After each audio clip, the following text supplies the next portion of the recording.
Welcome Strategy Battle Gamers to another GBHL YouTube video. You're here with your host GBHL Damian and special guest Mid Sussex Wargamers Sam. Absolutely, Sam Page from Mid Sussex Wargamers. Yes. Who you now have your own YouTube channel? We do, yes. Good stuff on there? I hope so. There's some very good stuff on there. Yeah, we've got a few back reps, a few unboxings, a few tournament related bits. And in fact, your unboxings have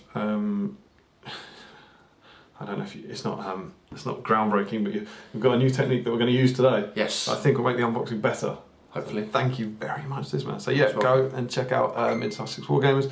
I might have the decency to put a link down there. Yes, please. Their website. Yeah.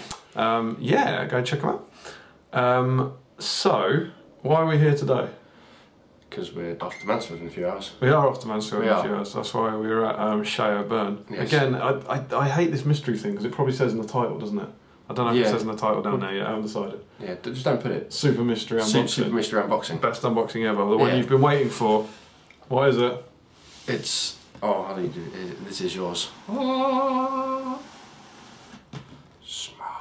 I don't know if they can see it. Yeah, they can. Good. Yeah, they can see it. It's Smaug! Yeah! Oh yes, we've gone dark. Yeah. That'll clear up in a minute. Yeah. We are going to be unboxing Smaug for real. Yes. Not teasing you like not teasing you like in their unboxing video. This is my one. You've got one as well. Yes. Yeah, mine's at home. We're both proud Smaugers. So I think this is a very special, unique unboxing. Yeah. I think we can kind of take our time over it. Talk me through your Smaug experience because you were a second what are they called? Wave. Second run. Yeah. When they released, so neither of us got him first time round. First time round with 200. No, it was just too close to Christmas first time round. And as well, no one was expecting him to sell out. I think. No. Because when you knew about the price before it went on sale, and even when they announced it was only 200. Yeah, you can't. I think most of the chatter on the internet was still, "Oh, I'm not going to get that." Yeah. Like it's too much. So then when he sold out in, what was it 20 minutes or something? Yeah. Yeah, I literally rushed home to kind of persuade Mum to get him for me, and then by the time I finished persuading her, he'd gone. Which I was quite pleased about because it stopped me making the decision. Yeah. But then, I can't get him now anyway. But then he came. They said he was going to be back in January. He did, and sure enough, on about 20th was it? Yeah, it was very late on. We were running out of January. Yes. We get an email. Yes. And talk me through your morning? Was it immediate purchase? Yeah. So I was at work. I was actually, I can't remember what I was doing. I think I was packing a few items up, and all of a sudden my phone buzzes, and it's you asked me your questions back in stock. I'm like, well, what's that? Oh, it's Smaug. Hold the phone, guys. I'll be right back. I'll be right back. I need to go and spend £300. Done. £300 gone. Down. Instantly dropped. Yeah. Without a second thought. I think it's the quickest I've ever gone from not being about to spend £300 to spending £300. I was genuinely thinking about this. If you were to spend £300 on a phone, yeah, like you're gonna car insurance. Yeah, car insurance. You're gonna spend a lot of time looking at those. Like a phone, working out what model you want your insurance, looking at comparison websites to drop it. Anything like that, you're gonna spend some time. I went up to my office after finishing a class, and I wasn't gonna spend £300. No. And 10 minutes later, I'd spent £300. Yeah, it was the quickest £300 I'd ever dropped. But I didn't actually spend £300 because I had £60 vouchers. No. So I got him for £235, and I've been selling my stuff off relentlessly throughout January, and have sold £210 worth of stuff. So really, this only cost me 25 quid, technically. Mine cost me 295. Yeah, that's how I'm spending it anyway. Yeah.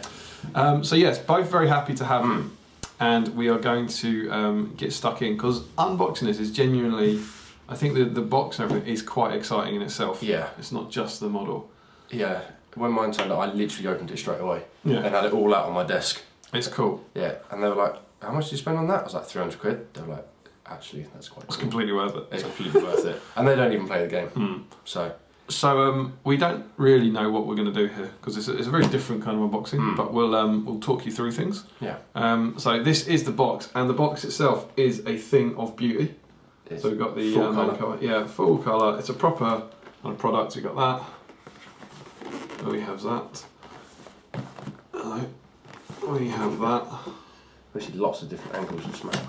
Yeah, lots of Smaug. Which, there's a lot of talk about why he's direct only, but it's kind of, I think it's if you're going to spend 300 quid, you want the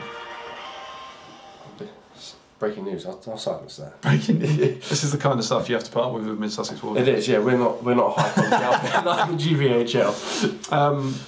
But yeah, when you spend 300 quid, you want you've earned the packaging. Yeah, I think if you spent that upside down. If you'd spent 300 quid and came in one of their plain white boxes, you'd be pretty annoyed. And that is the back, which me and Sam were both saying we haven't really seen because you kind of don't want to tip it out. But it's very well packed inside. Yes. So you've got little close-ups of his head and the missing scale and Bilbo and the Arkenstones over there.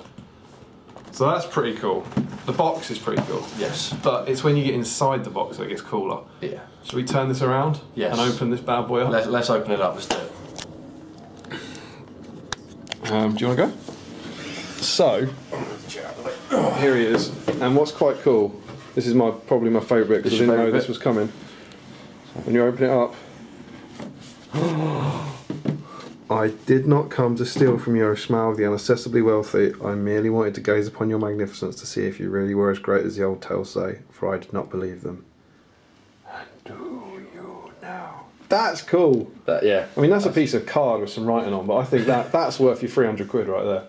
I like that. I would wholeheartedly agree with that. So, underneath said card. It's also probably worth pointing out that around here, you get the assembly. Oh, you can't see that at all. You get the assembly instructions, so it talks you through it. Now, what's hilarious is one of my friends came over when I got him, and they were on this side, and they were like, going, "Oh, is this individually numbered?" And I was like, "Why? I don't know. Maybe." And she went, "You got number 5." And there was a good minute or so. I was like, "Oh, maybe I have. Yeah, I got 5 out of 500. That's pretty good." But no, it is in fact the order that you build him in. So you do get instructions, and I've heard that the whole thing to put together is a bit of a beast. But you can follow it around here, and it looks so simple. Just looks so simple. I'm sure you. And there he goes. Almost probably won't. Almost certainly won't be. Almost certainly won't be. So in we go. All the top quality packaging. Absolutely. And it is just a box of bubble wrap. You get a load of bubble wrap, which again is this what Forge World stuff normally looks like? You've had Forge World stuff? No, Forge World stuff usually just comes in a plastic bag. Right. No bubble wrap.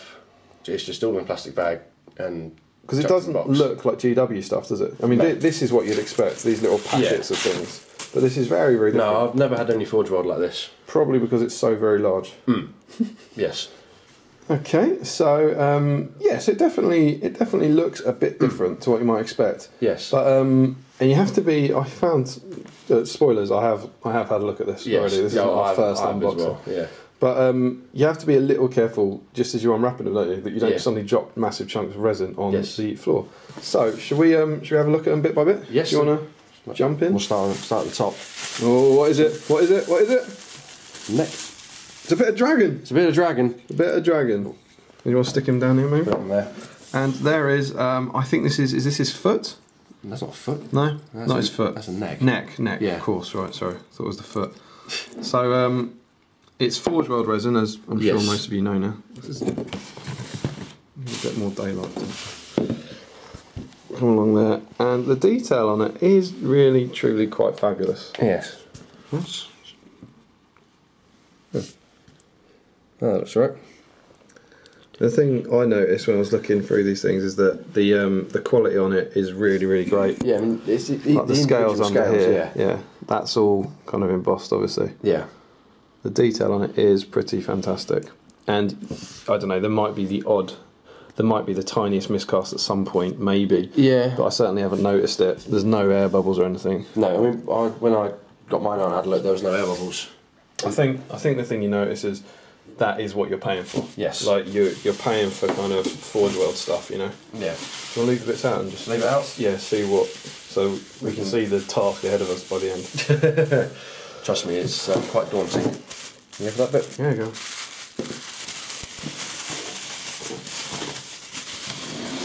Big box of bubble wrap by the end. So next up, I think that is foot. There's a bit of tail. A bit of tail. Sorry. So yeah, is that the same next bit? Do we think that probably goes on there?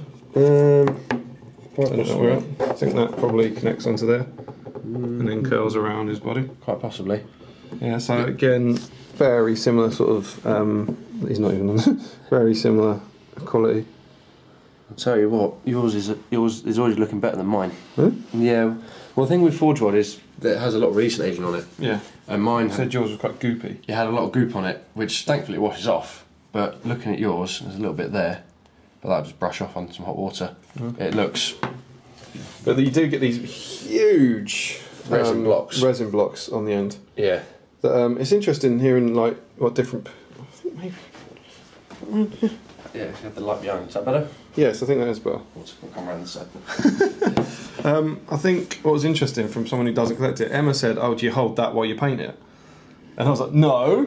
And then like, that makes some sort of sense. When you're maybe doing the smaller bits, like when you're doing the Forge World Space Marines, it's recommended you leave them on the resin blocks for spraying and whatnot. Yeah.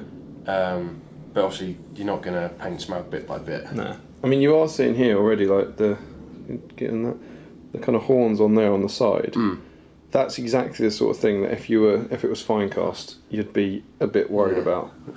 But every single one of them seems to be a little.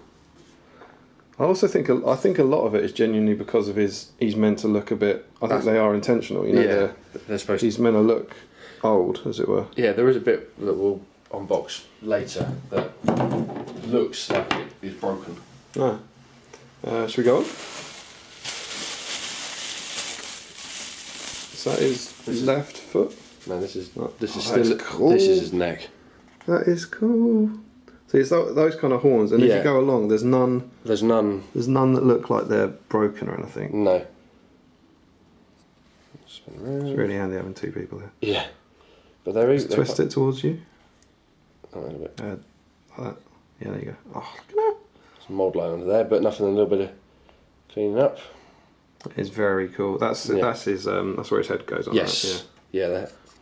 Yeah. The horns on that are very, very cool. And the thing is, as well, what I think is interesting about this is, this is obviously based off the the wetter model. Yeah. And you've never seen these horns before. You know, you are learning things about Smaug, which is kind of cool.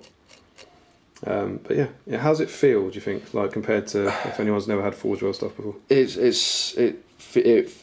feels like you got your money's worth. Yeah. The Finecast always just feels so thin. Yeah. But this it almost feels like metal. Yeah, none of it feels like it's going to snap at any point. No. Is it? I mean, also you've got to be careful with the those horns. horns are going to be quite. But fragile. even those, with Finecast, that would bend. Yeah. But they don't. You're going to have to hit that with some force to break them. Yeah, but don't. No, I'm not going to. No. I wouldn't recommend that. Do it on yours by all means. Yeah. No, I'm not going to do it on yours. Cool. That's yet more neck. It's pretty cool. Oh, I'm going to save that bit. I'll save that. Is that an unboxing video in itself? Yeah. What is that? Is that his left foot? Yeah, let's say yes. No, this is massive chunk of resin. Yeah. Very detailed, massive chunk of resin. That's pretty huge. Yeah. Oh, that's annoying. That's a miscast in there. You should send it back and get a free one. There's a scale missing. Yeah, that's a shame. 300, just complain. Free Smaug, please. Free Smaug. You know, someone did that. Did you read that post that someone didn't have a base? Oh, yeah. And they contacted them. Yeah. And they will send you out a replacement. Like, is that a replacement Smaug? Yeah. Or a base. Somehow I don't think you're going to be getting that. Yeah, what were you pointing out there? Oh, well, divot. Yeah, I don't know why they've done that, because it's just a bigger horn. Yeah, because you've seen a few of these, possibly on the other bits. Yeah, they've... just in here, they are to add divots. Horns on that we'll get to later. That's many pieces. That's a lovely mould line straight down the middle there. So yeah, there are still going to be some cleaning up bits to do. I don't need to pivot it to catch it in the light. No, I'll trust us as a mould line running down there. Yeah, straight down the middle. But again, it feels heavy. Doesn't it? It's a big old chunk. Sure, it's probably that. That's the weight. And you can start to see the huge kind of recesses and I don't know what you call them, like divots or joins or whatever that you're going to glue the other parts into. Yeah. With Citadel super glue thick. Yes. And pins. Yeah. And green stuff. You're gonna need to pin this, do you think? For its longevity, it might be probably not like the bigger bits, but I think the wings definitely.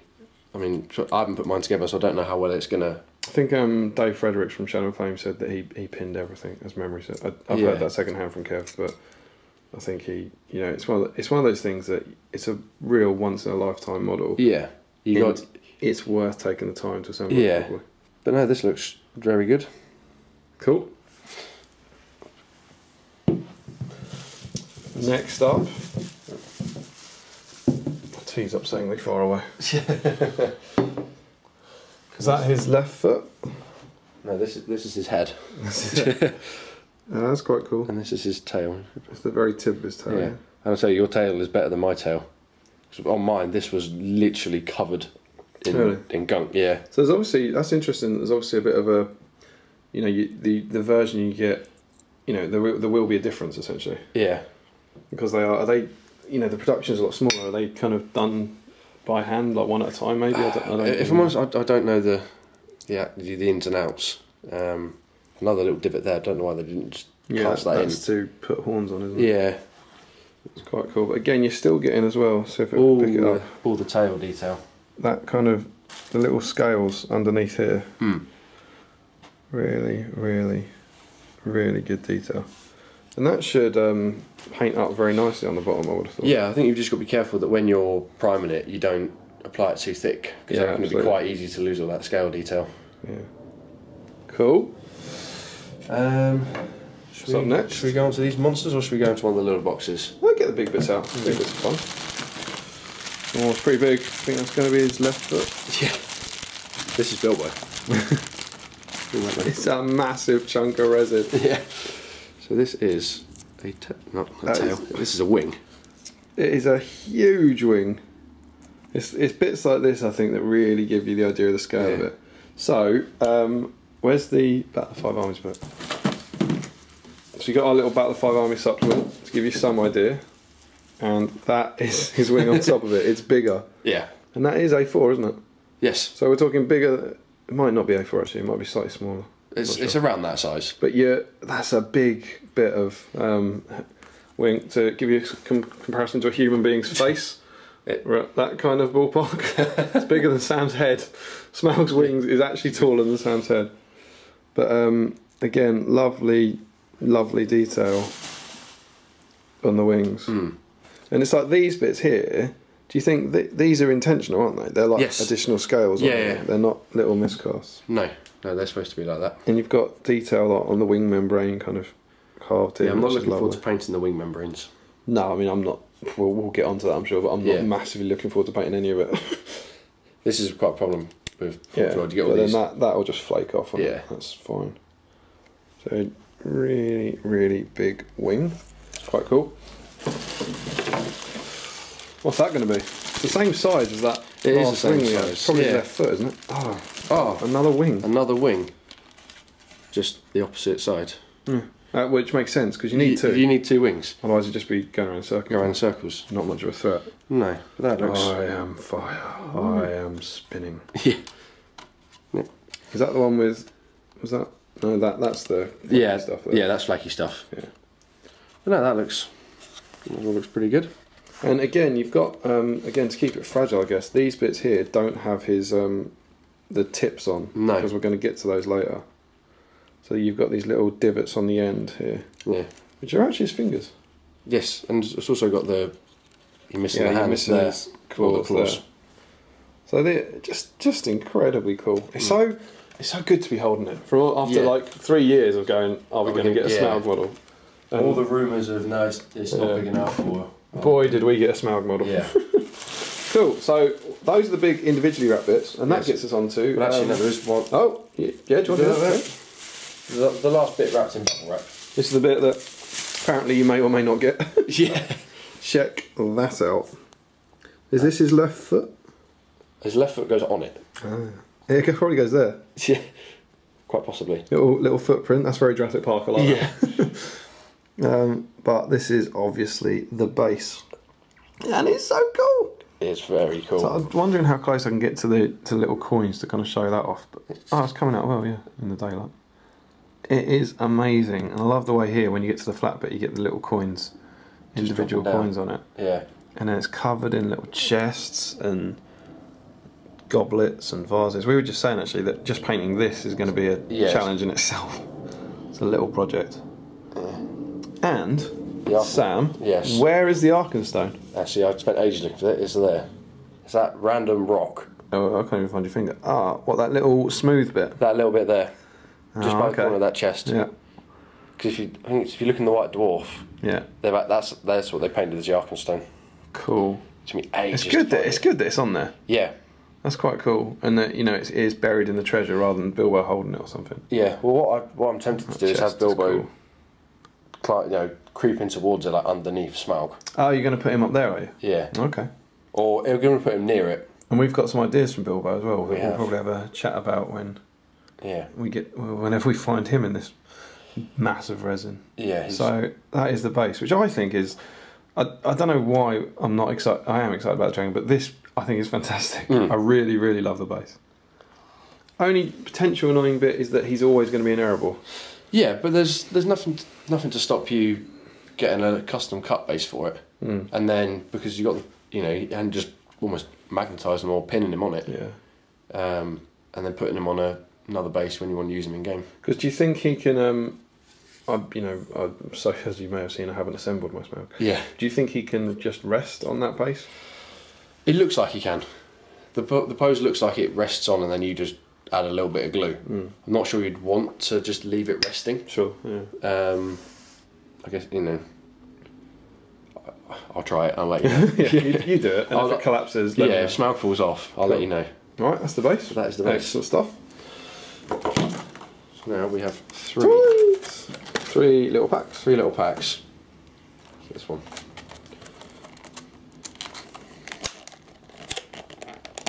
So this is where we're getting towards what you might consider the more traditional GW packaging. Now, first up, in here, we have. Is that his left foot? We're getting closer to his left foot. That is his nose. Just bring it up there. Yeah. So that's his kind of snout, which is incredibly cool. It's incredibly detailed as well. There we go. You see the teeth on that are really, really cool. Yeah, if that was fine cast, they'd all be missing. Yeah. And again, I'm certain the ones that are missing are meant to be missing. Yeah. Having watched all the documentaries about Smaug, he's got like lots and lots of missing teeth. Well, his teeth are razors. So I hear. Yeah. I think his teeth are razors, aren't they? Yeah. That's what he says. So that's quite cool. I remember when I went through this with Emma, she was disappointed. She wanted a head.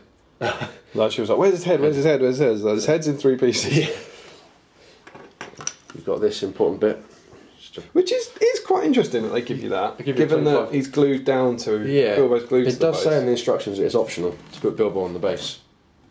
Alternatives. Oh, now that's empty. We can actually have a look. Quick look at there's the Arkenstone there. Yes. You can see it shining, which is quite cool. Are you sure that's the bit you were looking at? Yes. Yeah. Yeah. Okay. Alright.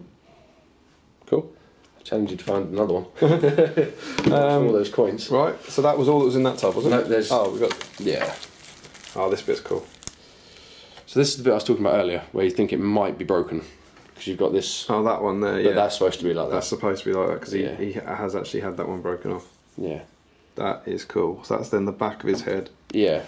So his snout is just going to kind of slot onto there. Yeah. Something like that. And what looks really cool.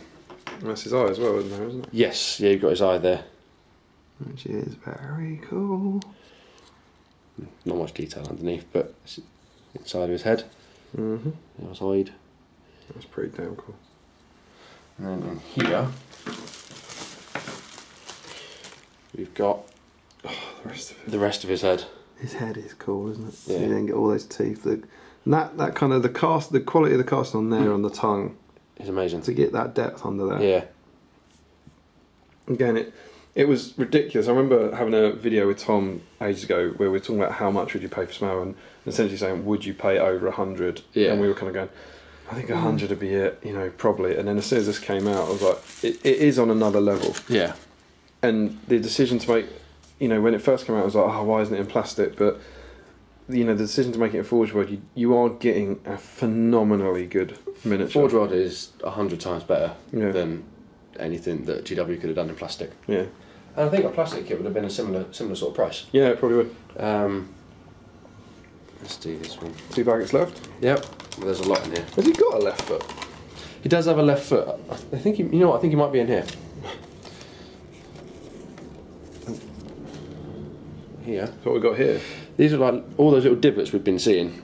This is now what? But they're strips, aren't they? Yeah, there. If you look at some of the strips, bits, there are some strips in there. So you're going to glue that. You're going to take one of those. Yeah.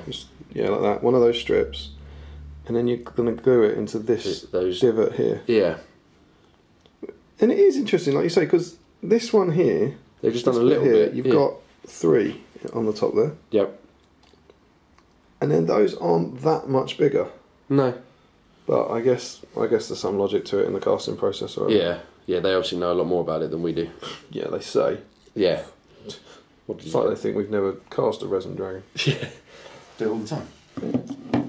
But that's mildly exciting. Yeah. Lots of little horns. Just for you. What's that? It's a foot. What's his foot? Left or right? I don't know. So that I think the foot's cool. Something appeals to me about it as a Jurassic Park fan. Yeah. It looks like a T-Rex foot. Yeah. That would only have 3 toes. But that's quite cool. I mean, it's a foot, isn't it? Yeah, it's not a lot. It's the only bit that to me looks ever so slightly fantasy-esque. It looks a bit Warhammer, like a big giant dragon's foot, but then, it is a big giant dragon. It's cool. And you were talking about T-Rex 3 toes. Oh, there he is. There you go. Because he's got the other 2 there. Presumably, that must be like gripping a pillar or something, is it? Yeah. It needs to be coming out at a different angle. Yeah. It's quite cool. Cool, so he does have feet. He does have feet. Woo! Ooh.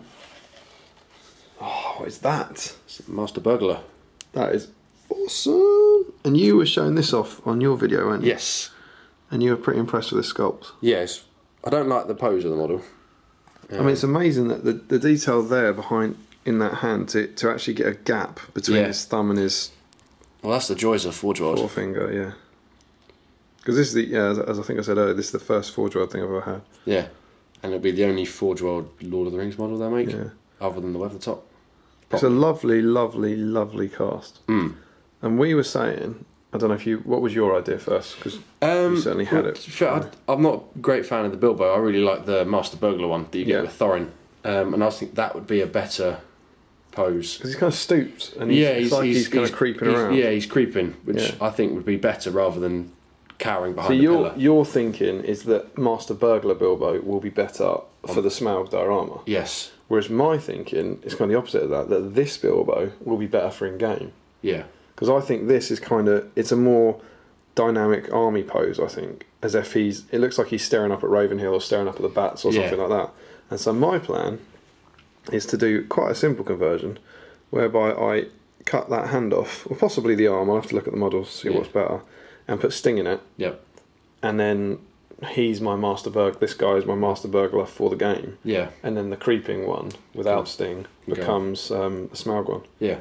So it's interesting that we're both kind of thinking similar things, but for the opposite reason almost. Yeah.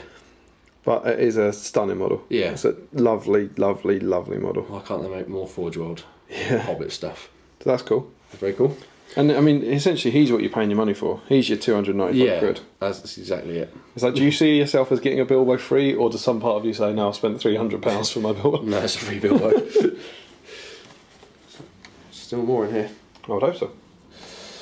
So these, I think, are his like wing talons. Yeah, those are his little fingers. Yeah. And even that's cool, the way he's obviously gripping that front pillar. You can see the way his fingers curve round on the left there. Oh god, it's now on the right. Oh, I'm sorry. Yeah, that's awesome. Yeah. That's really, really cool. And again, these are all the sorts of bits you'd expect to see warped. Yeah, and they're so solid. There's nothing kind of gone wrong with it at all, is there? No. I do like how they pack it. You know, all these little fragile bits are all individually layered in foam. Yeah. That happens a lot with Forge World.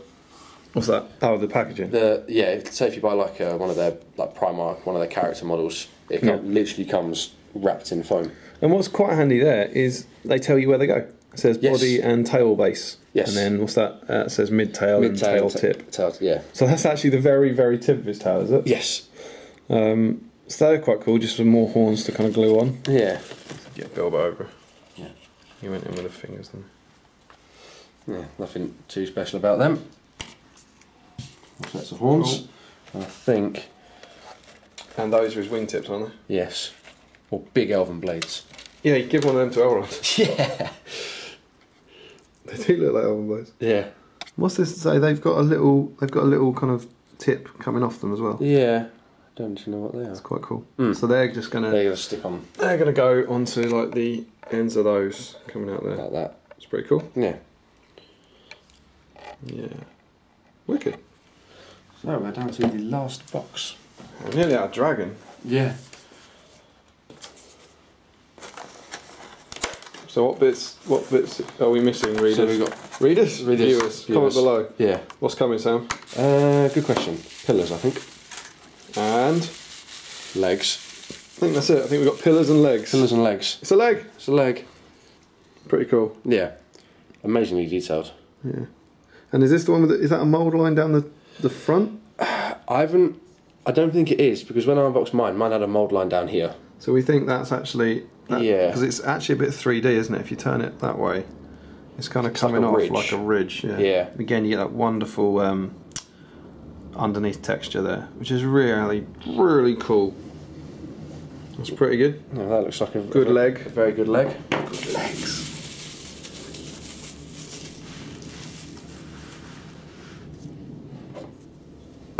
Yeah, I don't think that's a mould line. And you've got the other leg. Pretty cool. Even there, like it's wonderful that it's not like the same scale. Like you can see there, like the size of them is completely different.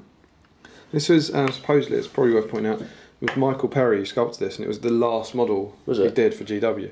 And apparently, and I don't exactly know what this means, but it was his first digital sculpt.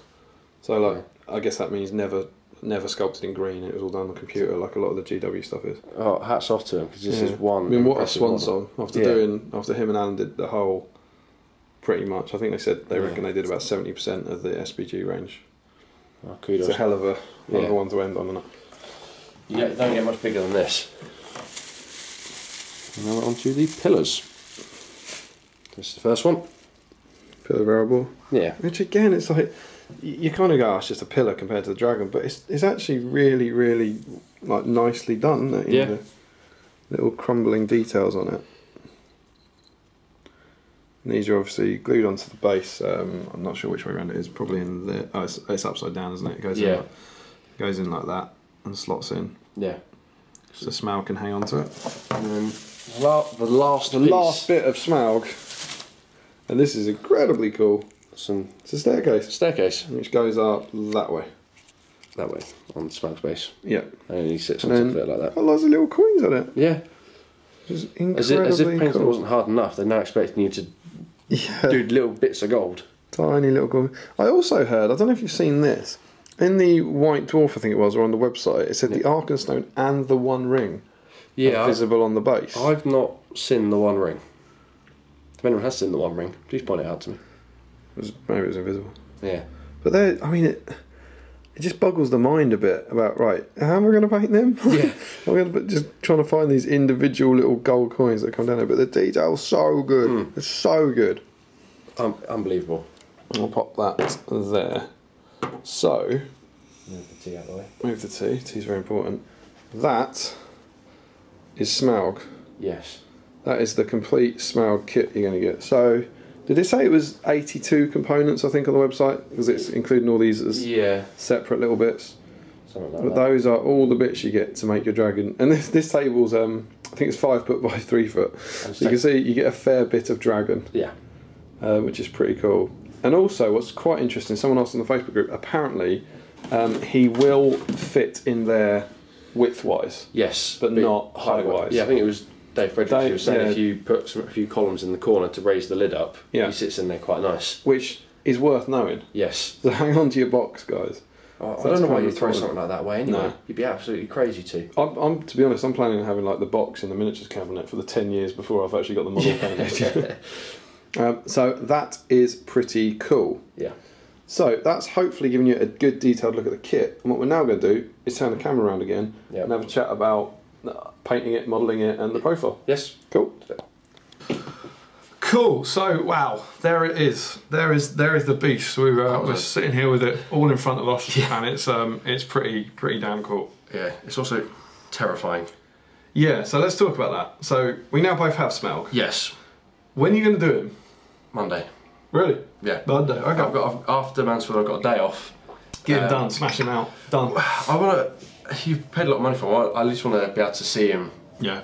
On on my desk, because when he's just in pieces, like it looks impressive in pieces. One day this will be cool. Yeah. One day I'll remember. Yeah. Monday's the plan. I've got a day off, so. Do you know? I haven't talked about this. They changed it. I said there was a lot of discussion on the trailer breakdown, and anyone I chatted to, there was confusion over that line in the trailer. Which says, "One day I'll remember all that happened." Yeah. And like it's like, how can you say one day I'll remember, because he then knows he's forgotten, and that line isn't in the film, isn't it? Because he says it's about the acorn, and he says I'll go home. He says one day I'll look at it, I'll plant it, and it'll grow into a tree. He goes, one day I'll look at it and I'll remember everything that happened. So the line one day I'll remember everything that happened isn't in the film. It's like two lines contracted, which I thought was quite interesting as a giant nerd. Anyway, sorry, you were saying. Yeah, I mean, I haven't quite figured out if I'm gonna, just build it all, assemble it all, and then start painting it. I think it'll probably be built in sections. Okay. So probably neck and head. Yeah. Body, legs, and tail maybe, and then have the wings. I was chatting to Kev about it, and I think he said he wanted to paint it in 4 sections. Yeah. I think he said 4 or 5 pieces. Because my issue with that is I'm not particularly. I'm quite experienced, but I'm not very experienced at painting big kits and stuff like this. I did a few like Warhammer Dragons when I was a kid, but nothing. They were like a different standard. But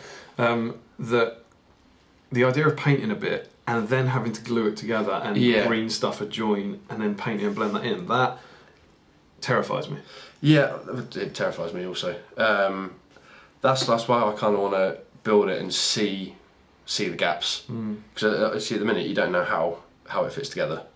And if it looks like there's not going to be much gaps, then you can probably I've seen a few people assembling it, and you definitely need to do green stuff in it. They don't look huge. They look like you need to fill them, but you don't need to fill massive chunks. No. I think you'd have to almost paint it with the wings off, wouldn't you? Yeah, there's no way you can just to get to it. I think what you'd do is you'd paint the wing and you'd leave kind of, where is it, that bit there almost unpainted, like the base coat. Yeah. And then glue it on, and then glue it on. That bit, yeah, and fill it, and then try and match it as best you can. That's my plan anyway. Yeah. And I've been talking to Mark as well. He's got a Smaug. Alright. And I think he said he's assembled his in 4 or 5 bits and he's going to paint it separately. He's done it already? Yeah. Cool. So I do. You could put it all together, but it'd be incredibly hard to paint. Yeah. As one so separate then piece. It's that interim step. It's like, that's fine if you're going to assemble it and paint it straight away. Yeah. But if you're not going to paint it for a while, you want to assemble it, don't you? So you've got to, because it looks. I saw in Oxford Street they've got one in the window just assembled, and it looks awesome. Yeah, well, I haven't seen one fully assembled yet. But you're kind of like, but if I don't know if maybe it's just pinned and held in place temporarily in that, or if it's glued together, I'm not sure. Possibly blue tack. Yeah, that's a favourite of Ford. I think you need a lot of blue tack to hold that, don't you? Yeah, but it's going to slot in the body quite nice. I do like how they've given you all the interlocking bits. Yeah. All the sort of ball and socket, isn't it? Yeah, but with square bits. Yeah, square pegs. That's good. I'm looking forward to painting the head. I think that the head is probably my favourite bit. Yeah, it's awesome. It's like the focal point as well, isn't it? You can kind of... Oh, you got a bit of flash on yours, so that won't allow it, but... Does it work? You put... Certainly those 2 bits there. You put that like that, and all of a sudden, I don't think it's going to work on the camera. Hold it, leave the snout and take the other 2. Yeah. But it's pretty cool. Yeah, that makes it. Yeah. I was just sitting there the other day going, that looks really cool. I like that. And that slots together quite nicely as well. Yeah, I mean there's no gaps. No. And it's kind of the gaps hidden by the overlapping little bit of head. So that's quite cool. I think obviously the base I'm going to glue the pillars on. I haven't decided if I'm going to spray the base, just get one coat of gold yet. That might save my sanity a little bit. Because I think again that's another tricky thing, like making a mount. They actually said this for the film, that it's hard. They said it's very, very hard to make things that aren't gold look gold on film, and it shouldn't look gold. It needs to look like a different colour. It's the same with that. Like if you just paint that gold and wash it brown, you'll get a big mass of generic colour, and it won't necessarily look right. But then equally, you're going to paint them one by one. I guess you could get lots of bronze, gold, maybe a bit of silver, and just paint patches, and then wash it, and then maybe highlight the silver with a bit of bronze. Yeah, I think that will be the long-winded, crazy way of doing it. But you got the thing is, like the way I see it is, you have to take your time. Yes. So you're only ever going to do this once, probably, unless you're someone like Kev. Yeah.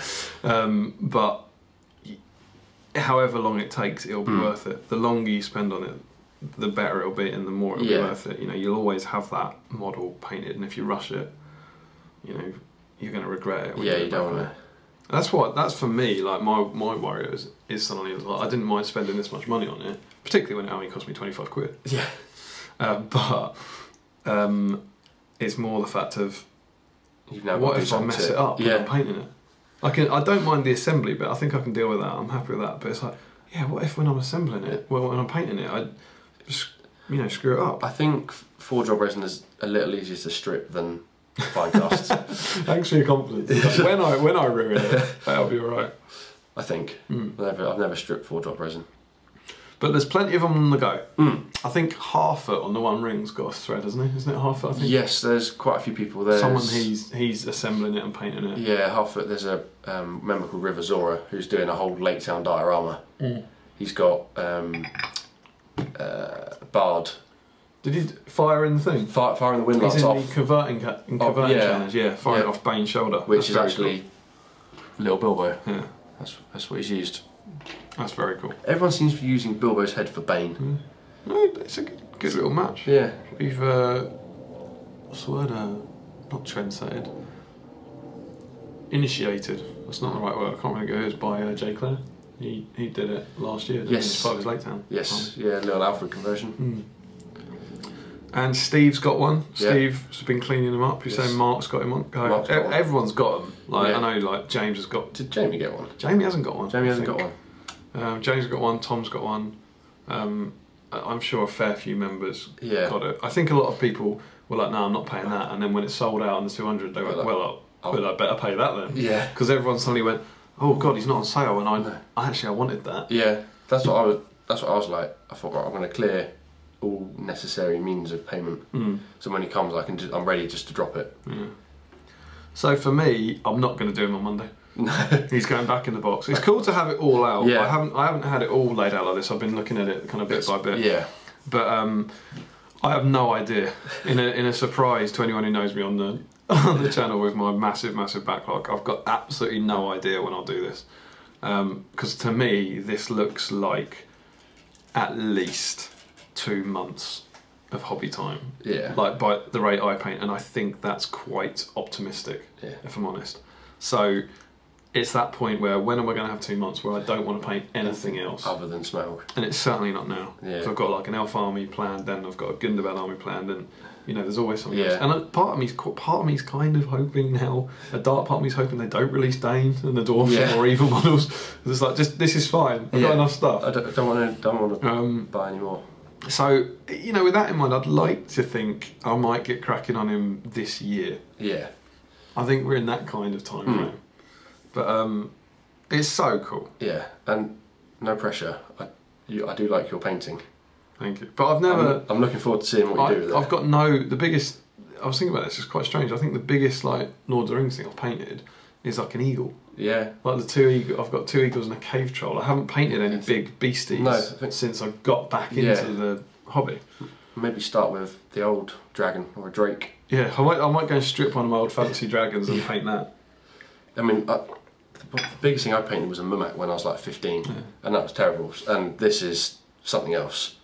I know Diane, the manager of GW Twickenham, basically said, I was chatting to her last night, said, come in, do it as an in-store project, like come down for, whatever it is, an hour a week, and leave it in the shop, and like she'll help me. And for the first time, I'm pretty happy with my painting, but for the first time I'm like, I think I could do with some help. Yeah. I genuinely think on something this big, like just techniques of how to start it and how to, what sort of scale you're painting on. Scale! Ha! What scale? It's scales. Scales? Yeah. I think that something about that appeals to me. Maybe again putting it in the window there and just so I'm not dealing with it here. And then I come home and I paint a few models, and then I go down to Judo to Twickenham and do a bit on Smaug and leave him, and then in 10 years' time he'll be finished. One thing I am slightly confused about: they're not giving you any hints for painting. No, usually on the back of the box it'll tell you the 3 colours. 3 colours. Say on the back, red, black, gold. Yeah. Enjoy. But even that will give you something to work from. Whereas this is just, here you go, here's a dragon, paint it. Yeah, it is, because I think it would be so irrelevant, the little painting colour. Yeah. But no, it would be good, or like a white dwarf even paint splatter. Yeah. That was the biggest disappointment for me. The issue they released it, there was 10 years ago, that issue would have been about Smaug. Yeah, it would have been. It would have been, look at this! Yeah. Whereas, even the editorial, it was like the last column, it said, oh, by the way, we've also released a really big dragon. Yeah. Then there was a picture of the dragon, and then the little close-ups, there was one page of close-ups of his hair. It's like, why, for the love of God, aren't you talking about the process of like sculpting it? Yeah. And oh, I'd love to see that. It's the biggest model they've ever done, and like, you know, how to put it together and how to paint it and put in a back wrap. It's like, I do not understand. No. I literally don't understand that. It's crazy. Because there's going to be a lot of... It wasn't even on the cover. On the week it was released, it wasn't on the cover. It was Blood Angels. Yeah. It wasn't on the cover until they did a mini-game. Yeah, the mini-game. Which was weird. I don't know. GW continued to baffle me with some of those things. But that, it's like, surely to goodness, you make a hell of a deal out of this. Yeah. I mean, to be fair, we'll let them off because they've given it. Yeah, we've got a Smaug. We've got Smaug. Which is cool. Yeah. We've got 700 Smaugs. Yes. Well, so... possibly more, because the 500 on the UK site sold out, but there's still some on the American site. Is that not... Do you not think it's 500 worldwide? No, because when they'd all sold out here, you could still buy them from the States. Yeah, but what I mean is when they say 500, do you not think that's worldwide? So maybe there's only 400 on the UK site and possibly 75 on the US or something like that. Maybe. Because to me, the fact that it said that, because it says the first one, I can't remember what it says now, but the first one said there are 200 web store exclusive Smaugs available before Christmas, and that to me says there's 200 in the world. Yeah. Oh, maybe. I'd be inclined to think there's been 700 made. Yeah. But they have allocated them to the different stores. Yeah. But you know, it's kind of cool knowing that it sounds like forever. I don't know how long they'll keep producing it, but forever you'll be able to know that it's not like I've got a Mirkwood Ranger. God knows how many of them there are in the world. Yeah. So I've got one of 700 Smaugs, which is, I think that's pretty cool. I think the line going around is they'll keep making them batches of 500 till they stop selling them. Well, they're obviously testing the water. 200 to me says they weren't sure how it was going to sell. It went in 20 minutes. I was like, all right, we do 500 next time. It went in half a day. Yeah. I don't know, maybe they bring back... Yeah, I'd stick with 500 because then you keep the demand there. Yeah, well, it's also not knowing, you can't oversaturate your market. No. You know, 500, oh, that's good, so now we can sell 1,000, but what if there's only 1,000 people who want him? Yeah. You know, it's not a limitless market, is it? No. But, yeah. So, that's the model. Yes. And now, as we do in unboxings, I think it's only right, we chat about the profile. Yes, the beast. The beast of a profile. Yeah. That is available in the supplement, the Battle of Five Armies, which was free White Dwarf. It's available as a free download or costs £5. £5 on the web store. Which is really good. Yeah. And to be fair, I might throw one in my next order anyway, just to... I've got a couple. I picked up 3 copies of the White Dwarf. Yeah, I picked up loads more White Dwarf than all my club members wanted it, so... There he is. There he is, indeed. So... No picture though, which is a shame. Should we move a bit? Should we move Smaug? Should we move some dragon? Yeah. Sweet. So, Smaug, obviously there's been a lot of chatter about him. Me and Tom went through the profile, but this is a kind of dedicated space for it. Yes. He is 700 points. He is. Which is a big old chunk of points. Yeah. What's the most expensive thing? Balrog is 400. Balrog's 400. Sauron with the rings, 450, is he? Yeah. Something like that. So this is... By big far. things. The dragon with everything is 450, isn't it? Yeah, dragon you can only take upgrades. 2 upgrades normally. Like, obviously, if he was pretending he was Smaug, he'd take all his 450. Yeah. So this is by far comfortably the most expensive thing you get. And kind of what you'd expect in most areas. Yes. So move 12 inches and can fly, obviously. Yeah. Fight 8, fair enough. 2+ shoot for his breath. breath weapon. Strength 9, defense 9, 4 attacks, which suddenly seems relatively small. Yeah. Courage 6, and the big one, the big crazy one is 0 fate. yeah, absolutely 0 fate. No, 20 wounds. 20 wounds. And the Balrog has 10? Yes. Which was the previous. Yes. Yeah. He then gets 3 might and 6 will. 6 will and no fate. Lots of fun rolls. Ancient Evil, which is the -1. -1 within 18 inches. Within 18 inches? Yeah, Harbinger of Evil is 12. Oh, wow. And Ancient Evil is 18. So he causes terror. If you want to charge him, you got -1 to that. Yeah. Fearless, so never ever fails his courage test. He's not running away. yeah, so there's no chance of wounding him and hoping he fails a courage test on this. He doesn't have that rule. No. Fly, obviously resistant to magic should he run out of will and terror. So Yes. I mean that's enough, isn't it? I think that set of rules is pretty good. And thankfully he has more. Yeah. What else have you got, Tam? He has Breathe Fire, which he kind of should have. Which is similar to the Old Dragon. I don't actually know what the Old Dragon's range was, but this one's 18. Counts as a bow, which I don't like. I think it should be a throwing weapon. Well, so you can move breathe half and do it. Well, no, you can breathe fire and then charge. Yeah, got it. Yeah, rather than having to move 6. But it's because, I mean, it's incredibly powerful, isn't it? Yes, yeah. So it's that choice, isn't it? Do you want to charge someone or do you want to breathe fire in it? Yeah, I think I'd rather breathe fire. Yeah. Yeah. So this, basically you pick a model, and if you hit that model, everything within 2 inches, friend or foe, takes a strength 9 hit. Yeah. And is immediately set ablaze. Brilliant. And just as a reminder, he's got a 2+ shoot value. He probably would have moved, so he's hitting on a 3+. Probably. Yeah. And set ablaze? Set ablaze, I actually looked this up the other day. Basically, if you're set ablaze at the end of each turn, you take a strength 5 hit. Yeah. Unless you go prone and roll a 1 to extinguish the flames. Oh, yeah. I think no, you have to crawl 1 inch while prone, and that extinguishes the flames. Isn't that entirely irrelevant in this case, because if they take a wound, they die. Oh, but they're set ablaze even if the strength 9 doesn't kill them. Yeah, although this is actually a strength 10. This is strength 10. This is the old fire. You pick a model, everything within 2 inches of that takes a strength 10 hit. Yes. Anything that's wounded automatically dies. Yep. You can take fate. Yep. Automatically dies. Anything that's not wounded is then set on fire, set ablaze, and takes a strength 5 hit until they crawl, which they'll obviously do straight away in the next turn. Oh well, that's grim. Yeah, it's like 2 inches. That's a fair old block, and with the guy in the model, that's in the middle. Sorry, that's 5 inches. It's essentially a 5-inch bubble. Yeah, 5-inch bubble of smash. Yes, ash and dust. So that's pretty cool. Yes, because you don't even need to. People are saying like you're not going to hit. You know, you'll have all the in the ways to hit Aragorn. You don't go for Aragorn. You go for the guy 2 inches in front of Aragorn. Yeah, yeah. You just go for a guy near, because the 2 inches isn't affected by in the ways. So if you've got a load of guys carrying behind the wall and one poor guy standing in front of it, they're in trouble. So that's awesome. Yes. He also has Desolator of the North, which is fun. The North gives him a free point of will every turn. Yeah. So that's his. Bless you. Thank you. It costs him a point of will to breathe fire. I don't think I mentioned that. No, I didn't mention that. And he gets a free point of will every turn. Yeah. So that's that. Yeah. So it still allows him to kind of resist magic with his will store. Yeah. And cast spells with his will store if he wants, but you probably wouldn't, I'm guessing, because you want to keep his will for his fire and resisting. Yeah. But yeah, he gets a free one every turn. And kind of chucked in there, and a lot of people kind of seem to overlook this, is that he re-rolls to wound rolls of 1 when making strikes against dwarves. Basically, he only fails on a 2. Which is fun. Yeah. When making strikes against dwarves, so that doesn't affect his fire breath. No. So that's cool for him. If he comes up against a dwarf army, he's laughing. As if he needed that. Yeah. It's like kind of, just give him that as well. Yeah. I think he needs it. That's more of a fluff rule, I think. Yeah. He's also obviously a monster. Yes. So he gets all the brutal power attacks. Which we'll come on to. And he's also an immovable object.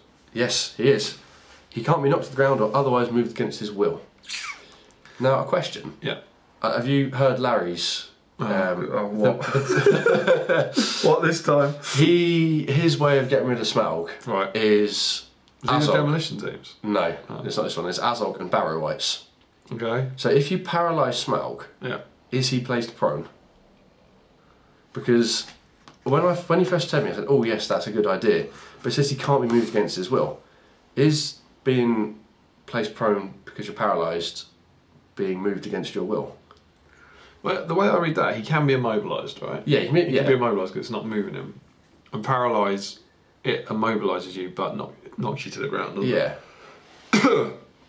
it? I'd say probably not. It says Smaug cannot be knocked to the ground. Yeah, but you're looking right into the words. Is knocked to the ground the same as being placed prone? I think I've taken a long, since doing the community FAQ and doing a lot of things, I've taken a very different stance on it. I try not to look too much into it. The words don't matter. What matters, I'm thinking in terms of what would the official FAQ would say. And I reckon it would say no. Yeah. That's go, no. That's what I came to. With a kind of a bit of a huff and go, look, it says he can't be knocked to the ground. No, yeah, you can't. You can't be. It doesn't matter that he's not being knocked to the ground, he's falling to the ground. I think that's what they'd say. That's what I came to the conclusion of. It's a good idea, Larry. I guess you could still paralyse him so he auto loses the fight. There's no doubt, I would think, that rule in there, that isn't for fluff, that's so you don't put your model over, isn't it? Yeah. I genuinely think that. Yeah. Because you're not going to, someone knocks your Smaug model prone, put it on his back, no. No. I actually played, I was playing Nigel at Sterling, and he had the monster army. Yeah. And with the dragon, and I'd natured wrath, I had thrown it to him and said to him, right, do you want to knock him? And he was like, I'd really rather you didn't. I was like, fair enough. Yeah. And so, we didn't do that, and he totally, he had a cave drake and a dragon that he didn't want to put on the floor. But then equally, the next turn, I was like, no, the next combat, he started striking himself, and he, it was just a mistake. I was like, no, he's on the floor, isn't it? I was like, oh yeah, of course he is. Well, I know James Baldwin has magnetised his 3 trolls. He now magnetises the monsters to the base. So if they're not prone, he just pulls them off the base and lays the actual model flat rather than, so you don't get the base sticking up in there. So yeah, I would think no, you can't. Essentially, you can't put that model on the ground. I think. You could paralyse him and auto lose the fight, but he wouldn't get knocked to the ground. No, and that'd be pretty awful. That would be a good way of getting rid of him. Yeah, especially with Azog, 8 strikes winning on 3s. Yeah, because he's then like more importantly, he has to get that 6 to get out of paralyse. That's what Larry was saying. You'd only be rolling one. So what was his idea? Loads and loads of barrow wights. Yeah, Azog got lots of barrow wights. They've got a lot of will. Yeah. You just have to. It'd be that question of can Smaug take down Azog? Yeah. Like before it happens, because it doesn't. You can paralyse him all you want, but barrow wights aren't going to kill him. No. Cool. And he never backs away if he loses a fight, so he can't be trapped, which is hilarious. I do want to see Smaug versus a Mumak, because neither of those models can ever back away. Just poof, and then, yeah, but the Mumak will be burnt to death in that turn. Yeah. You can't be trapped, which is hilarious. Like, how do you take down big beasties? You trap them. Yeah. It's almost it's like as annoying as that cave drake one. Yeah. That's a horrible rule. But the thing is with the cave drake, you still get your double strikes, and it's if you don't kill it. Yeah. And what I found when using the cave drake, if you surround it, you tend to kill it. Yeah. So this is a good rule. Yeah. So he can't be moved against. So things like this is important for like compel. Yeah, you can't compel him. No, but you can immobilise him. Yes, because that's not moving him against his will. Stopping him moving. Yeah, so you can try to immobilise him. Yeah, which with his 6 will, 3-point will, and resisting to magic might be tricky. He also has a missing scale. He does. What does that do? Sure, that wasn't a miscast. His missing scale. That's what it. How do we not know? I don't know. You think we'd know that sort of thing. So his missing scale gives him another special rule. This basically means if a model rolls a 6 to hit Smaug when making a shooting attack, and then rolls to wound, which is highly unlikely, Smaug suffers the number of wounds equal to the strength value of the missile weapon used by the shooting model. Oh, so if your orc archer hits him on a 6 and then wounds him on 6 and 6, yeah, I think he'll do 2 wounds. Yeah. So you get the weight out of Smaug is 100 orc archers. I think that's the only. So you need 300 dice. Yeah. Couple of clarifications to this since it's come out. Yep. You can use might to turn it into a 6. Can you? Yeah. Simon said this, so it doesn't have to be a natural 6, which is cool. So like you get someone like Bard, who can fire and bump it into a 6, so that works. You still, of course, then have to wound. Yeah. So like Legolas can potentially do 9 wounds. Yeah. But he's got to hit and wound with all of them. He's got to hit on 6s Yeah. and then wound all of them. So it's deeply, deeply unlikely. Yeah. But he also then clarified that this is obviously designed for, well, it's not designed for, but it's in combination with the Wind Lance. Yes. The Wind Lance is strength 10. Yep. So Bard, who's got might, fires the Wind Lance, rolls a 5, gets a 6. Yeah. Up there. It's then strength 10. That only needs a 4 to wound him. Yeah.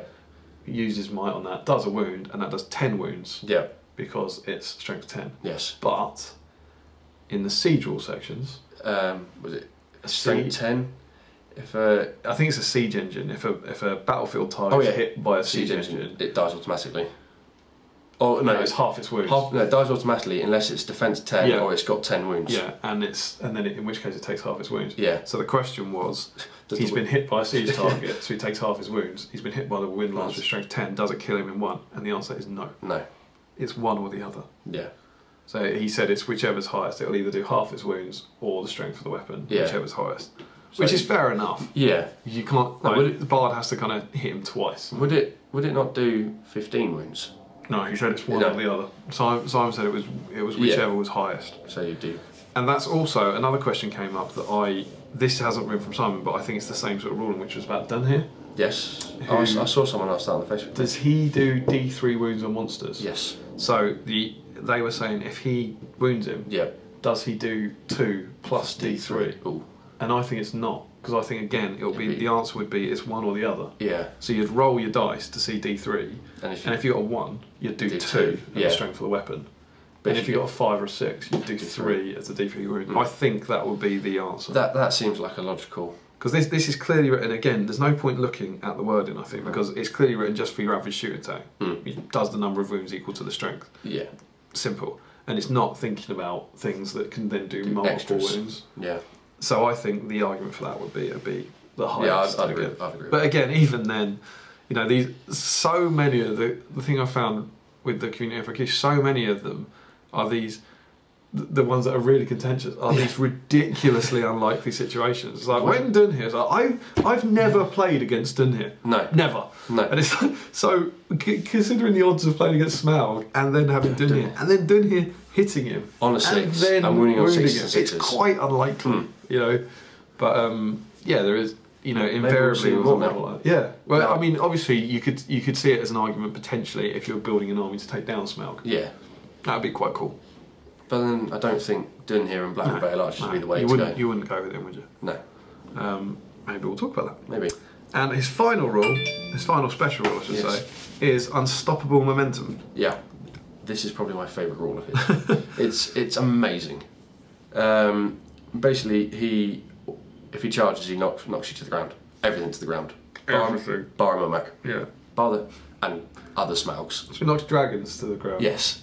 Dragons, drakes, fell beasts. Did he say and other Smaugs? Does he not knock another Smaug to the ground? Well, Smaug can never be knocked to the ground. Of course. So rule A trumps rule B. Yeah. If you're fighting Smaug. Smaug. So yeah. And also, if he barges, any model forced to back away also suffers a strength 9 hit. That's filthy. It's disgusting. That is properly filthy. Because you try and trap him anyway to get lots of strikes, and if Smaug wins, he goes, rather than barge everybody. I'll barge, I think. Yeah. You can all take strength 9 hit, and now I'll charge you. Yeah. It is grim, isn't it? Yes. Because that's any model forced to back away. So that's base contact and spears. Yeah, because in barge you can make the models with spears back away. Can't you? Or is that make way? Spears make way. I'd have to check the ruling on it. Yeah. They definitely move as part of the barge. Yeah, I think he makes them back away. I think in barge you make the spears back away. We know you don't normally. Yeah. But I think that's the addition to the thing. Yeah. But that's horrible. Yeah, absolutely. You think, right, I've got everyone in on Smaug, and he goes, 6 I win. It's kind of like the cave drake thing. Yeah. Because it's like saying, obviously he has to win the fight, but it's like, how am I going to beat him? Well, I'll go in and do them. And anything with your Khazar guards with their two-handed weapon, that's 3s. Yeah. They're just going to drop like flies, like tiny dead flies. Yeah. Even Durin or Dane, who are defense 9, is going to be 4s. Yeah. And that's if he doesn't rend them first. And they're bonus wounds as well. Yeah. He's not even going to care. I've got a fight. I've got a 3. Never mind. I won't do a wound on him. Yeah. But I've killed 3 of you with Khazar guard. Yeah. And I don't know why you'd never not barge, because with especially if you've got more than 4 people on you, you're gonna especially if you've been charged and you're not knocking him over, and say you've got 6 people surrounding you, you'll kill all 6 of them. I think it's hilarious that he knocks everything down. Yeah. Because even like... How does that work with barge? Because if he charges in and then barges... Yeah. Are they knocked prone 3 inches, or do they back away 3 inches then go prone anyway? If a cavalry model charges someone, I think you just take it down that. They still back away an inch and get knocked down. Yeah, so I think if he barged, they go back 3 inches and get knocked down. Probably. Yeah. So that's an exception to... Yeah, I can see a lot of questions coming in. I mean, there's already about 6 in the community FAQ or something. Yeah. They're about the sort of things we were talking about. Can you use might on it? You know, this sort of thing. So, and then just to round him off, because he needs a bit of help, he also gets compelled, transfix, and sap will. The most broken spells in the game. Which, do you think he's going to use them? Maybe. Maybe if you was, maybe if you wanted to get a hero, maybe like Gilgalad or someone, you'd maybe. Because that's not the cool thing about that for him is that's not either or with his breathe fire. Because his breathe fire is a bow in the shoot phase. So he can cast so 3 point of will, you've got to say 9 times out of 10 is going to be breathing fire. Yeah. So then it's down to what he uses will store for. And I think if he's against a spellcaster, he'll want to keep it to resist. Yeah. Or you'd throw a cheeky sap will it. At the spellcaster, yeah, of course, yeah. Just try or set them on fire. And if there is one guy who you know is your problem, he's fight 8, so maybe if there's Gilgalad. Or who's coming at you with his spear. Yeah, or maybe the... Or Azog. Yeah, or the new Elrond who gets a free heroic strike. Yeah. You might be tempted to do a bit of a mobilising on that. Or compel him into combat with him if he can't quite get in. Because compel moves him off. Yeah, absolutely. Fly 6 inches, burn them to death, and then bring a poor guy into you, barge him and charge someone else. Smaug, I win. Yeah. So yeah, that is Smaug. Yes. It's a cool profile. Yeah. It's a very cool profile. I'm looking forward to using it. And the thing is, it's a huge amount. You see the Balrog for 400 points, he's not worth it. He's not going to make it. You see Smaug for 700, he could be worth that. Yes. I reckon, especially the first couple of times he's brought to a tournament, I reckon he will do well if not win. Because people won't know how to counter him. Yeah. Because there's all the theory going around about how they're going to beat him, but until you actually start playing him. And also, you're absolutely right. There's an awful lot of theory hammer about it, but also that's assuming you've got that army, and no one, all these complicated builds, no one's taking that to a tournament because you get smashed by everything else. I really like. Sorry, I can't remember who it was. Someone said on a recent video, maybe it was on Speak Friend a Question on a comment. I think so. I think it might be on this week's Speak Friend a Question. Someone suggested, what if there was a Beat Smaug series? So that when we wasn't that in your plans here? It might be on the plan. It's a comment somewhere, but it hasn't been read out yet. I think there's a comment about it. It's not been that. It might be another comment or something. Maybe. But someone said like whenever one of us gets one done, you could have a kind of series where people can turn up for a bat rep with an army tailored to beat him and try and beat him. And I think that's a really cool idea. For that. Yeah, I think that's very cool. So, what are some of the ways we've heard? The way I feel most confident about beating Smaug is lots of mounted ring race on Fell Beast. Always the same. Yeah. Okay, so how do they do it? I think, you're going to want the Witch King with a Morgul Blade on just normal Fell Beast, maxed out 323. Giving him the crown? Crown as well, extra attacks. You're going to want the Undying for lots of will points. You're going to want the Shadow Lord for his Pal of Darkness. To protect you from the Breathe Fire. And then probably the Dwimmer Lake. To burn again, it protects you from the Breathe Fire a bit, it stops him heroic striking, those sort of things, and basically, maybe first turn you literally blitz him with magic. So you sap his will, transfix him, and then charge in. And blow all the Witch King's might still in with them all. So the Witch King's going to charge in and get 4 attacks? Yeah. With the crown? Yep. You're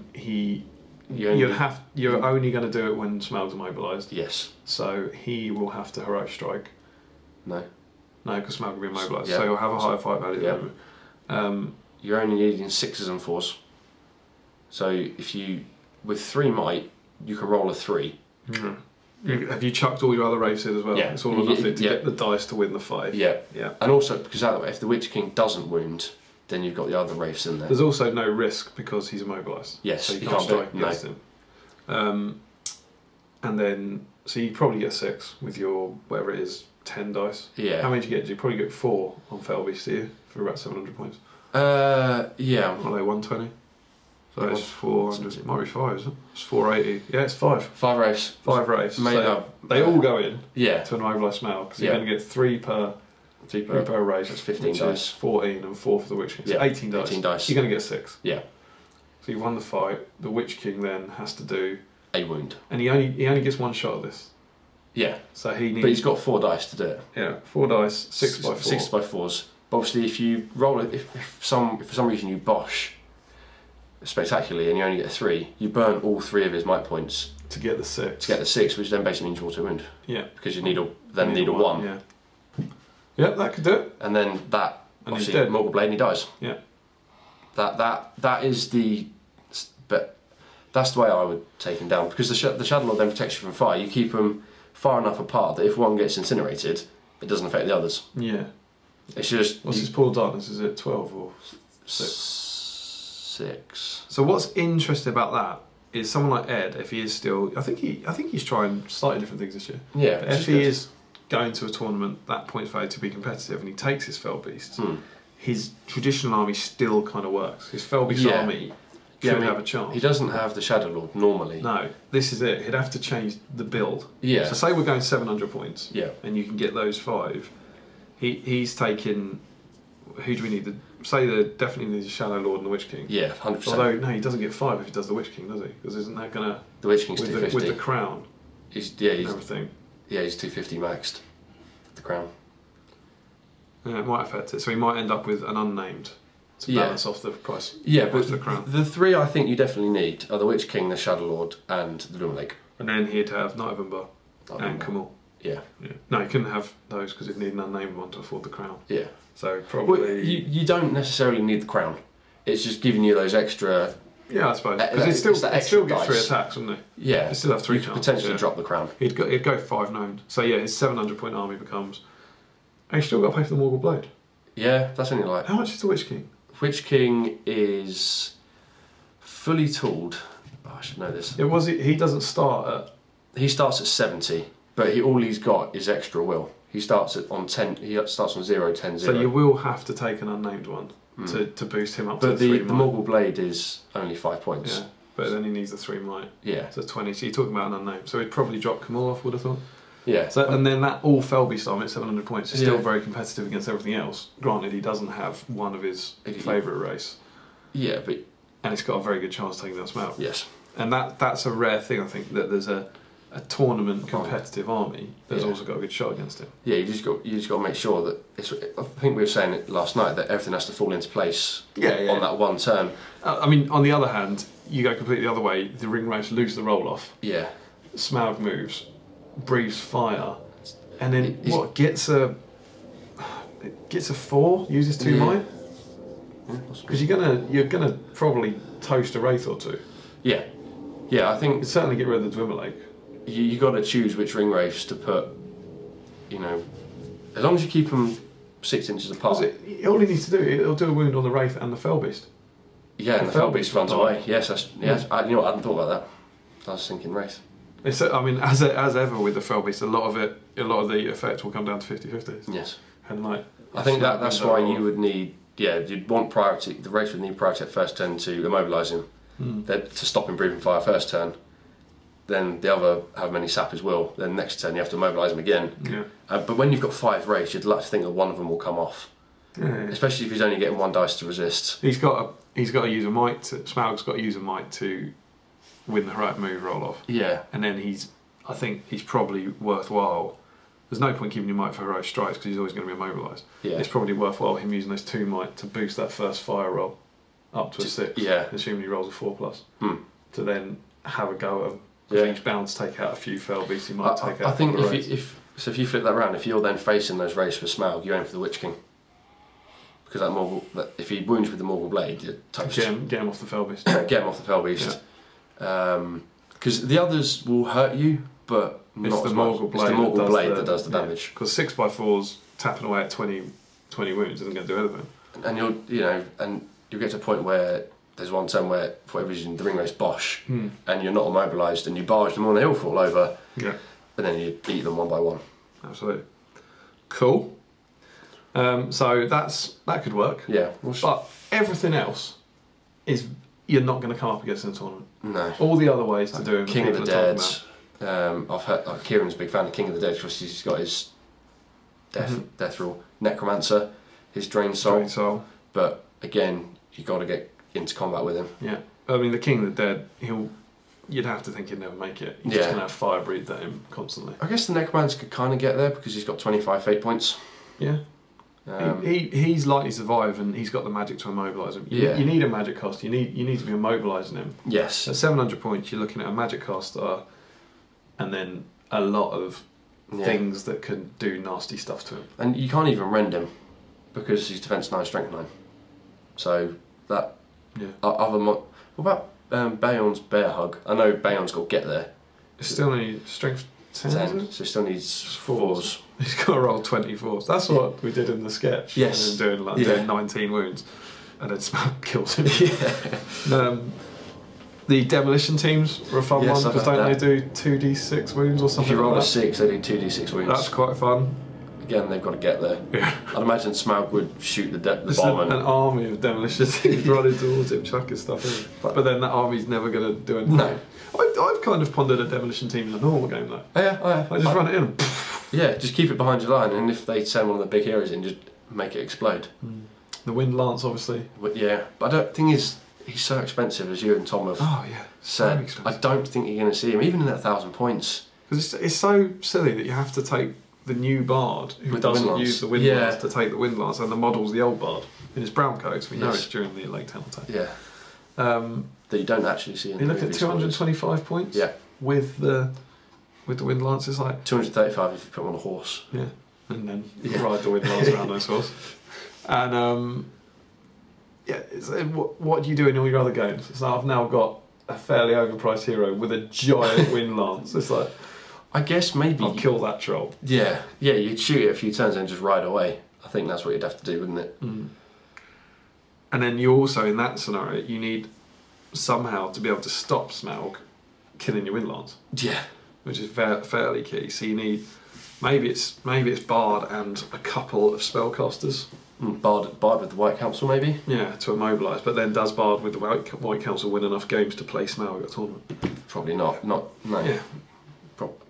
And this is his issue. I think there's a whole lot of ways, and everyone there's so many people going, so easy. All you need is 16 Barrow Whites and 3 demolition teams and the King of the Dead, and Bard with the Wind Lance and all this sort of stuff. It's like, but that's and then you need everything to line up very well and not get destroyed by fire. I know Raphael was quite keen on his way, which was Treebeard and Ents hurling stones, because their throw stone is strength 10.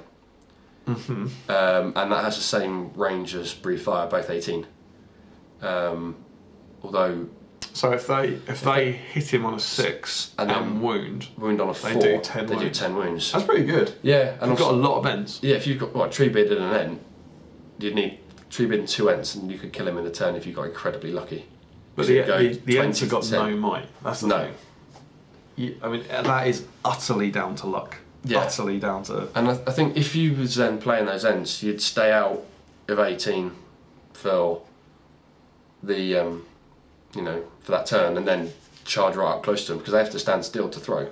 Maybe you compel Treebeard forward to charge him, and then or compel one of the other Ents. Because he's got no will to resist. Yeah, that's true, and they're not resistant to magic. No, so compel an Ent and then throw the Ent at Treebeard. Stop throwing rocks at me. But yeah, it's again one of those things that it's like, God, if they got 2 6s and then 2 4s, he'll be dead. But no, it'd go from 10. It'd go 20 to 10, then 10. Oh no, strength 10. Yes, I'm thinking of the siege engine. One, no, yeah, you're right. That would. But you've still got you go. All right, so I'm 4 rolls away from killing Smaug. Your end rolls to hit 4. Oh. Yeah. All right. Well, I'll roll to wound 4. All right, you've done a wound. And then next turn, your Ent's dead. Yeah. All right. Treebeard's fairly safe because I think he's got those 3 might, and he's got fate as well. Yeah. So you would Yeah. Oh, I've got a 4 or 5. Right, we'll turn that into a 6. Now I've rolled a 1. Yeah. So tournaments then. Yeah. 700 points up. We think he will be coming a bit. Yes. Yeah, I'm hearing rumours that he may appear at Mid Sussex at our event in March. That's quite exciting. Yeah. So someone's painting him up. Yeah. That'd be cool. That'd be very cool. My theory, I think I said somewhere, is that I think he would do incredibly well at tournaments, but probably wouldn't win them because due to one of the victory conditions, he might lose a game. Yeah.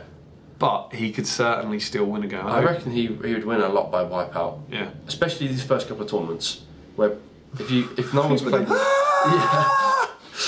What someone goes, here's my army, Smaug, and you go, good game. Yeah. There's things like James Braund, who he took, was it Tough Fly and Hide, and he won domination. No, he didn't even. No, he had Fly and Fire. Was it? Yeah. And he won domination. He won against domination. Hector. And that's the kind of game where you'd think I could beat a dragon at this. Yeah. But he managed to win domination, which is impressive. And if that dragon can do it, then Smaug can do it. Right. Recon, you'd have a shot at. If you can get 8 models off the board, if you can get 8 models past him, yeah. But you can't. If you depends what you come up against. Yeah. If you've got like in Goblin Town, you're gonna have so many models, and you can do a hell of a lot of damage. But you just go and if you get 8 off, you can't win. Yeah, that I think. Recon. And 700 points, you've got a lot of models. Yeah, that's a lot of Goblin Town. You just like because most if I was playing him at Recon, that's your kind of dream draw. I think it's the only one we've got a lot of chance.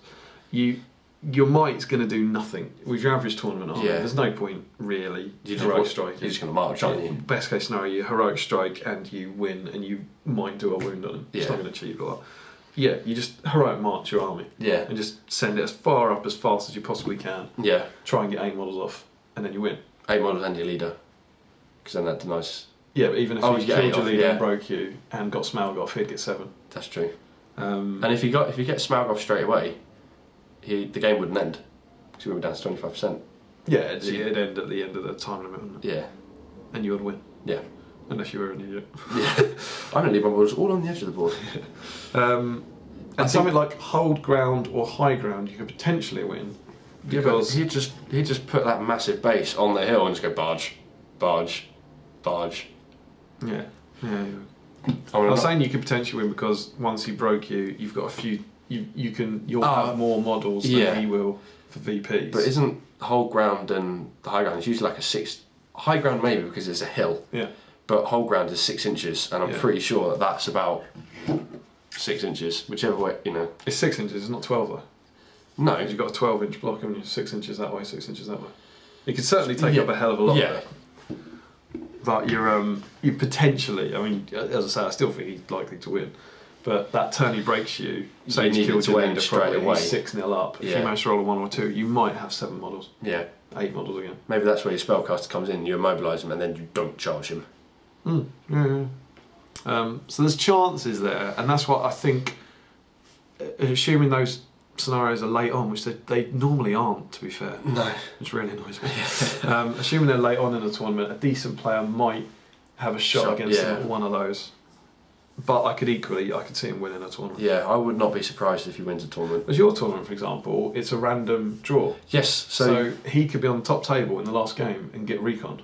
Yeah, or it could be top table last game and get Warganation, where the Wargs automatically charge him. Tying him up. Yeah, but then that would work for him because he could just kill all the Wargs. Yeah. So yes. It's going to be tough. I don't know. It wouldn't surprise me to see him win a tournament, but I don't think he's broken. I don't think he seems to me fairly costed at 700 points. Yeah. Well, I know Simon said that when he tested them against like the mightiest elf lords, that the elf lords won, but half of them are dead and the other half are on fire.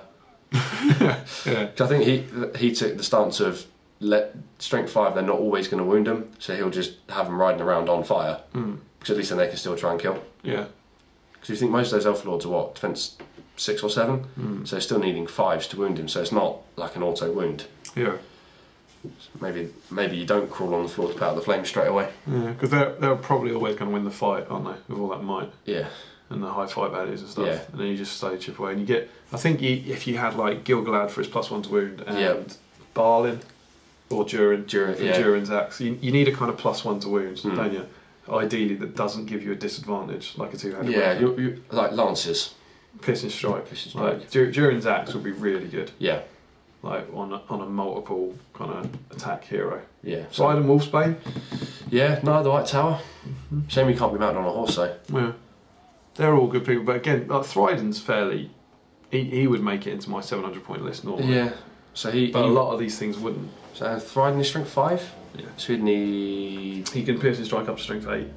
Yeah, which you would because he's killing on 3s anyway. Yeah, he then needs. Would you go two-handed? He gets +1. Yeah. Yeah. This is a situation where I've immobilised him. Yeah. Obviously.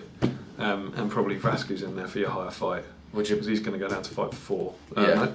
That's fight 4. Yeah. So then he goes up to strength 8, which needs 4s to wound. He gets +1, which 5s to wound. He gets +1, so he needs 4s to wound on 3 attacks, and any one of those does double. Yeah. It's a big old, potentially a big old chunk. Equally, you could roll. If you've got berserkers, post toys. No. Oh. Bills. No more toys. Got a dragon. Yeah. So yes, there we go. That is a very in-depth look at Smaug, which I think was necessary. Yes. I think with something like this, you're never going to get a model like this again. No. It's a one-off. It's a great way to, the Hobbit release. It might not be over, but it's certainly coming to an end. If it is, it's a great way to. Yeah. It's a really great kind of final. At least we got Smaug. Yes. So we love Smaug. Adore him. 10 out of 10. 10 out of 10. I think worth every penny. I know there's people going there. Oh, I don't want to pay £300. Just do it. When you get it, you're kind of like, this was worth it. This is the best thing I've ever bought. I was sitting at my desk like this, going, £300 well spent. Yeah. I like this. And the profile's great as well, which I think helps. If you get things like sometimes things like Bale, and you're like, this is awesome, but maybe his profile's not that great. Work with spiders. Indeed. But this is like, if you spend £300, you want to be able to use him and have competitively. Him. And he does what he does in the movie.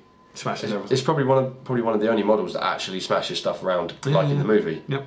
And it's incredibly tough to take down, which is good because he's a massive dragon. Yeah, he should be. He should be tough to take down. Yeah. So, there is our unboxing and our thoughts about how good he is on the table, and our thoughts about how to take him down, and our thoughts about when we're going to be doing ours. Yes. Hopefully, check out Mid Sussex Wargamers channel for maybe some. You're going to do some hobby vlog updates on that. Maybe I might if I do actually make progress with him. Cool. I might start doing a few vlogs. Yeah. So go and check out their channel. As I said, hopefully there's a link down there. Very sorry about the sunlight which has appeared. The sunlight's come out for the first time in what, a week? Yeah, it's good actually because we're driving to Mansfield and I was worried about snow. Yeah. So we're now off to Mansfield where there will be no Smaugs. No Smaugs. No Smaugs. And we hope you enjoyed this and let us know what you think about Smaug and if you bought a Smaug in the comments below. Yes. Thanks to Sam for popping in. Great to see you. As ever, don't forget to comment, like, share and subscribe. Like us on Facebook, follow us on Twitter. Support your Hobbit hobby. And like my blog. And like Sam's blog, which there might be a link to down below. Yeah, Mid Sussex Wargamers. Mid Sussex Wargamers blog. Snuck that in. Sorry. Subliminal advertising. Sorry. You've got to do these really things. Subliminal. Yeah. And happy strategy battle gaming. Happy strategy battle gaming. Thanks. Yeah. You too. Yeah. Oh. Smaug.